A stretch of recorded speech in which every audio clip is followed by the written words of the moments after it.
আমাদের সোশ্যাল মিডিয়ায় একটি গুজব ছড়িয়ে পড়ছে যে আমাদের প্রাণপ্রিয় ওসমান হাদি মারা গেছেন। এরকম আসলে আপনারা গুজবে কান দেবেন না। তার অবস্থা খুবই ক্রিটিক্যাল এবং তার আমরা জানতে পেরেছি যে তার যে অন্যান্য অর্গানগুলো হার্ট এবং এগুলো লাইফ সাপোর্টে চলছে এবং তার ইনফেকশন হয়তো কিছুটা বেড়েছে। তবে আসলে আমরা এমন এক জায়গায় চিকিৎসা ব্যবস্থা ওসমান হাদির হচ্ছে যে সিঙ্গাপুর জেনারেল হসপিটালে সে যদি মারা যায় বা ইন্তেকাল করে তাহলে তাকে ওইখানে রাখার মতো আসলে ওটা ওনারাও নিজেরাও করবে না।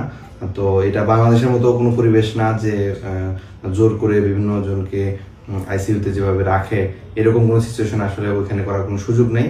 যদি তার অবস্থা খুবই সংকটাপন্ন হয় এবং তাকে যদি ডেথ ডিক্লেয়ার করতে হয় সেক্ষেত্রে তারা সাথে সাথে করে ফেলবে। তো যে গুজব আপনারা বিভিন্ন দিকে দেখছেন সেই গুজবে কান না দিয়ে আপনারা তার জন্য দোয়া করেন। সে স্টিল ফাইট করছে এবং আমরা সবাই দোয়া করি যে সে যেন আবার কামব্যাক করে। আর আপনারা সবাই তার জন্য দোয়া করবেন, তার পরিবারের জন্য দোয়া করবেন।